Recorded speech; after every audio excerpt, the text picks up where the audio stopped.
the benefits of the solar project that you've talked about, and this is on page 8 of your testimony.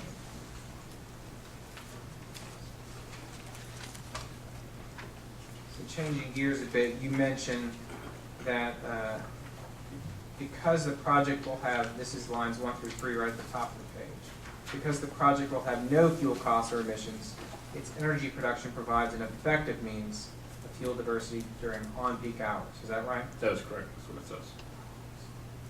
Now, you had an interrogatory response on this, but if you can answer it straight, that would be great. Do you know what the capacity factor for the Remington facility would be during those on-peak hours, that summertime peak from June to August, roughly 2 to 6 p.m.? It's around 44%. So that's significantly, that's a significant benefit over the annual average. That's correct. It generates when the sun shines, which typically corresponds to your summer peak.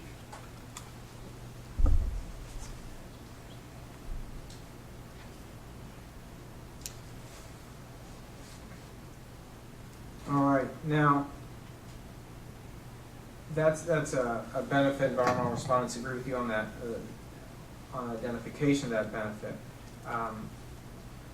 You also talk about, on page 8, the mandatory interim goal is calculated by averaging the carbon intensity over the 10-year period. This is lines 14 through 16. Do you see that? Yes.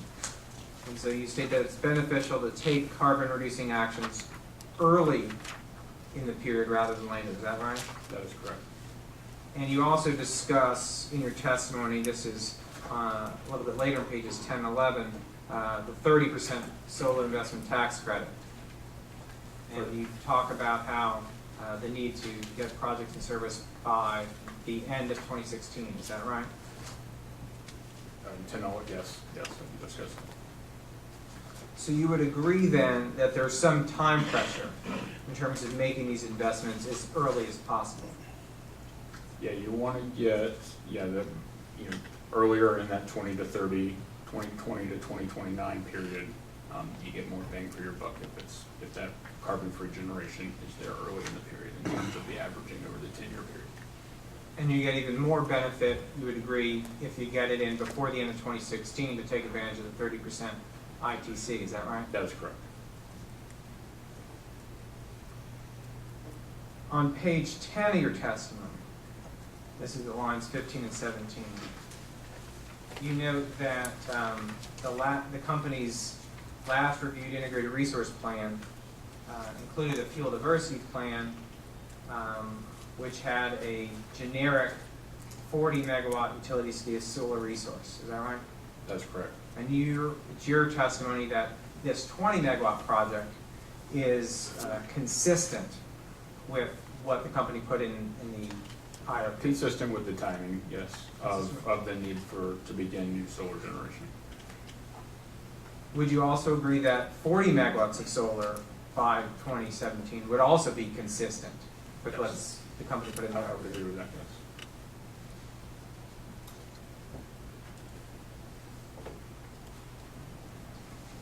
All right, then nothing further. Mr. Jackie? Mr. Preisinger? Yes, Your Honor.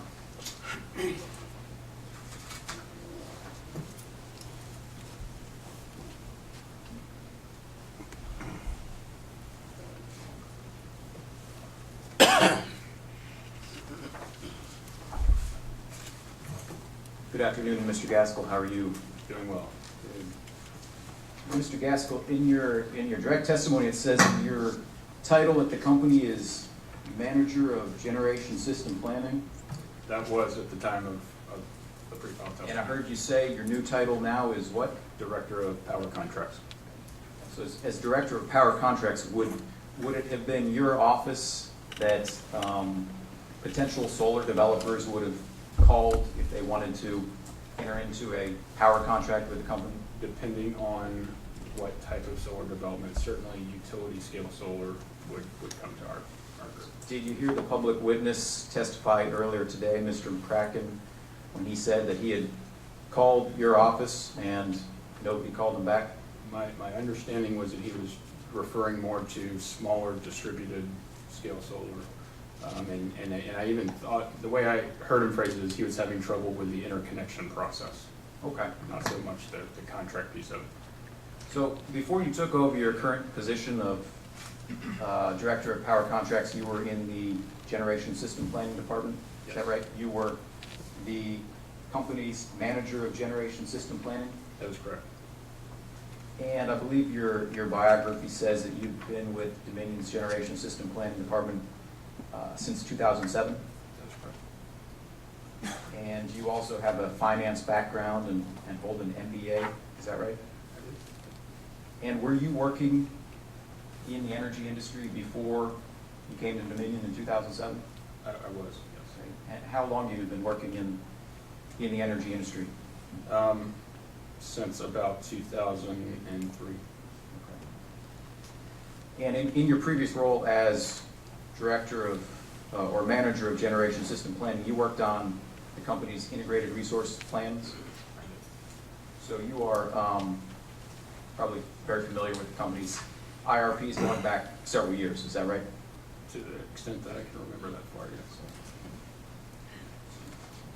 I'm going to ask you to turn to page 8 of your testimony when you're talking about EPA's Clean Power Plan. And I'm looking at lines 16 through 18 where you say that based on the Clean Power Plan, it is imperative for the company to begin proactively adding low carbon and carbon-free generation to its Virginia resource portfolio. Is that correct? That is correct. And you say that this project, the Remington project, represents a first step in meeting these targets. Is that correct? It is a part of our plan to work towards meeting those targets. Okay. And you also say down at the bottom of page 8, the Remington solar facility is well-timed. Is that right? Yes. And maybe you can tell me what you mean by that, but do you mean well-timed in the sense that the price of solar now has gone down and it's a good time for the company to invest in solar generation? That could be part of it. Really what I was intending by this is we know that, like Mr. Jaffe was asking, the 111D averaging period starts in 2020. So really our plan is to kind of systematically build solar, phase it in over time to where we have the 400 to 500 megawatts in place by 2020. In addition to that, we have the 30% ITC that we can take advantage for this project, which obviously lowers the cost. So those two components is really what I was intending by this project is well timed to begin that development. Okay. And you say elsewhere in your testimony that cost of the Remington facility compares favorably with alternatives. Is that right? Correct. Okay. And kind of following up on that point, I want to ask you about a page that's in the company's 2015 IRP, and I put on the screen here an excerpt from the 2015 IRP, which was filed on July 1st of this year. And this is a generation cost assumption or busbar cost assumption table listing various types of generation technologies. Is that right? That is correct. And the installed cost, estimated installed cost in dollars per kilowatt hour for solar PV is $1,920 based on the 2015 IRP. Is that correct? That is correct. I'll note that's in real 2015 dollars, not nominal dollars, but that is what it says. And that's 1920 is lower than $2,350 per kilowatt installed costs of the Remington So facility. again, the 2350 is a nominal based on going 16 CMB, so you'd have to discount that back to real 2015 dollars. So it would be a little bit lower than 2350. We did, for IRP planning purposes, assume about a 10 to 15, I think it's subject to check, 15% decrease Okay. from this year to next year. Okay, so you said that if we were looking at the 2350 number in real dollars, it would be a little bit lower. Yeah. Yes. Okay. But you wouldn't disagree with me that the installed cost of solar has gone down in recent years since you've been in the generation system planning business, is that correct? Yes, it has. And you worked on the 2013 IRP for the company? I did. And I put on the screen the same table bus bar assumption cost table from the 2013 IRP, and it's a little difficult to read here from the shading, but you see here that the company's assumptions for solar PV based on the 2013 IRP is $3,551 per kilowatt hour. Again, real dollars per kilowatt hour. I see that. Okay. So difference between $3,550 per kilowatt hour and the company's current assumptions of $19, $20 per kilowatt hour, that indicates that solar prices have gone down a lot in the last couple of years, right? They have, I would agree with that. And do you recall the company's assumed price per kilowatt for solar PV in the 2011 IRP? I have no idea. Would you accept if I told you it was over 5,000? I suppose so. Okay.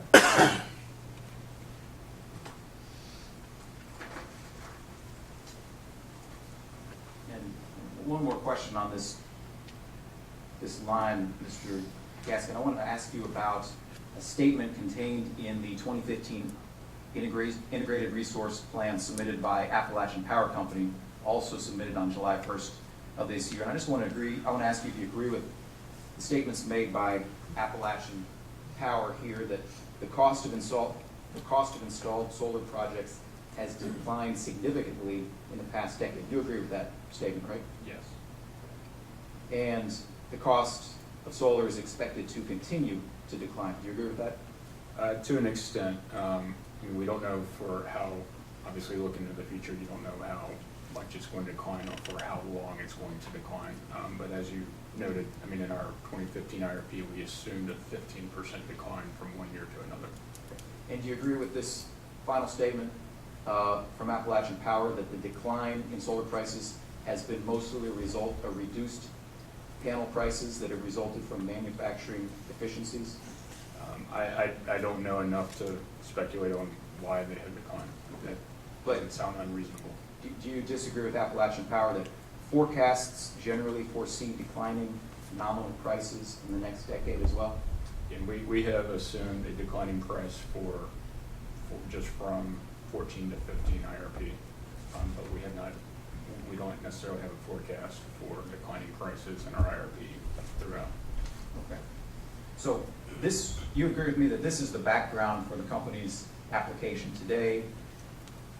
Solar prices have declined, which makes the Remington facility more cost competitive from the company's perspective, and that's one of the reasons why you're bringing this application to the commission. I'm not sure I followed all of that. That's not an important question, Mr. Gaskill. It's probably complicated, so I'll move on.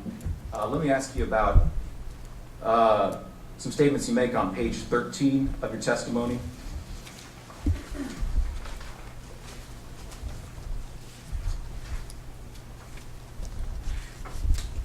And on page 13 of your testimony, you are discussing what the company has done to consider third-party alternatives. Is that right? Yes.